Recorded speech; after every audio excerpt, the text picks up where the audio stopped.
ഭർത്താക്കന്മാര് ശരിക്കും മനസ്സിലാക്കണം, നിങ്ങളുടെ ഭാര്യയെ ചികിത്സിക്കാൻ കൊണ്ടുപോകുമ്പോ, ഒരു ഗൈനക്കോളജിസ്റ്റിനെ കാണിക്കാൻ പോകുമ്പോ ആരെയാ ഡോക്ടർ സ്വീകരിക്കേണ്ടത്? മുസ്ലിമത്തായ ഒരു പെണ്ണല്ലേ നിങ്ങളുടെ ഭാര്യ.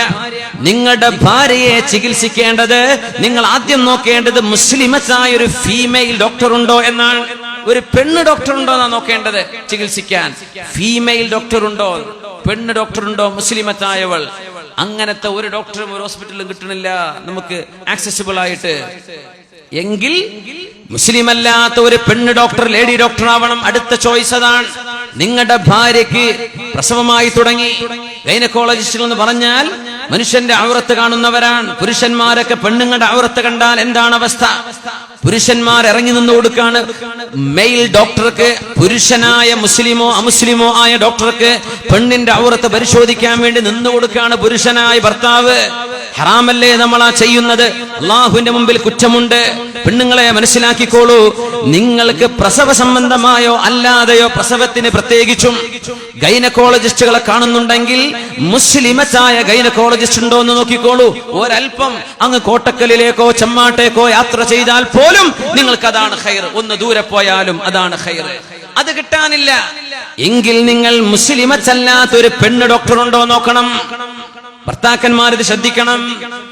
പെണ്ണ് ഡോക്ടറെയും കിട്ടുന്നില്ലെങ്കിൽ മൂന്നാമത്തെ ഓപ്ഷനാണ് മുസ്ലിമായ ഒരു പുരുഷൻ, അള്ളാഹുവിനെ ഭയപ്പെടുന്ന ഒരു പുരുഷ ഡോക്ടർ. പെണ്ണുങ്ങൾ കിട്ടാനില്ല, മുസ്ലിമത്തായ പെണ്ണിനെ കിട്ടാനില്ല. പെൺ ഡോക്ടർ, മുസ്ലിമല്ലാത്ത പെൺ ഡോക്ടറെയും കിട്ടുന്നില്ല. പിന്നെയാണ് മുസ്ലിമായ ഒരു ആൺ ഡോക്ടർ. അയാളെയും കിട്ടുന്നില്ലെങ്കിൽ മാത്രമാണ് മുസ്ലിം അല്ലാത്ത ഒരു അമുസ്ലിം ഡോക്ടറെ ഈ പെണ്ണിനെ ചികിത്സിക്കാൻ പറ്റൂ. ഇതാണ് ശർഇന്റെ നിയമം. നമ്മൾ മനസ്സിലാക്കാറുണ്ടോ ഇത്? ഡോക്ടർ റൂമിലേക്ക് ആക്കിയിട്ട് ഇവൻ പുറത്ത് വെയിറ്റ് ചെയ്യാൻ. അന്യപുരുഷന്റെ മുമ്പിൽ അന്യപുരുഷനാണ് അയാൾ, അല്ലേ? ഡോക്ടർ അന്യപുരുഷനല്ലേ? മാ ഖലാ റജുലും മിംറഅത്തിൻ ഇല്ലാ കാന സാലിദുഹുമ ശൈത്വാൻ. ഒരു പെണ്ണിന്റെ ദീന് സംരക്ഷിക്കേണ്ടത് ഭർത്താവിന്റെ ബാധ്യതയാണ്. ആ പെണ്ണിന് അന്യപുരുഷന്റെ കൂടെ ഇരിക്കുന്നത് സ്വന്തം ഭർത്താവിന്റെ സാന്നിധ്യത്തിലാണെങ്കിൽ ഫിത്നയുടെ സാധ്യത കുറവുണ്ടവിടെ. നമ്മൾ ഈ പറഞ്ഞ പരിഗണനകളൊക്കെ നോക്കിയിട്ട് ഫീമെയിൽ മുസ്ലിം ഡോക്ടറെ കിട്ടിയില്ല, ഫീമെയിൽ നോൺ മുസ്ലിം ഡോക്ടറെ കിട്ടിയില്ല, മെയിൽ മുസ്ലിം ഡോക്ടറെ കിട്ടിയില്ല. പിന്നെയാണ് നിങ്ങൾക്കൊരു നോൺ മുസ്ലിം മെയിൽ ഡോക്ടറെ നോക്കേണ്ടത്. അങ്ങനെ നിങ്ങൾ പുരുഷന്മാരായ മുസ്ലിമോ നോൺ മുസ്ലിമോ ആയ ഒരു ഡോക്ടറെ കാണിക്കുമ്പോ നിങ്ങൾ കൂടെ നിന്നു കൊടുക്കണ്ടേ? നിങ്ങൾ അവിടെ ശ്രദ്ധിക്കണ്ടേ?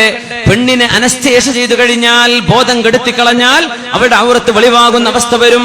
പുരുഷന്മാരായ നഴ്സുമാർ അവിടെ കാണും, പുരുഷന്മാരായ മറ്റു ഡോക്ടർമാർ വന്ന് നോക്കില്ലേ?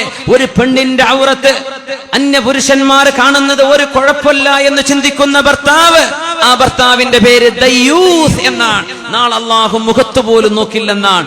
സ്വന്തം കുടുംബത്തിലെ ഹറാമ് നടക്കുമ്പോ എനിക്കത് പ്രശ്നമല്ല എന്ന് ചിന്തിക്കുന്ന കുടുംബനാഥൻ, അവരെ പേരാണ് നബി തങ്ങൾ പറഞ്ഞ് ദയ്യൂസ്. അവരെ അള്ളാഹു നോക്കുകയില്ല. അള്ളാഹു കാത്തുരക്ഷിക്കുമാറാകട്ടെ. നല്ല കരുതലോടെ നിൽക്കണേ പെണ്ണുങ്ങളെ, അള്ളാഹുവിനെ സൂക്ഷിച്ചോളി. പ്രസവിച്ചു വരാന്ന് വിചാരിച്ചു പോവല്ലേ.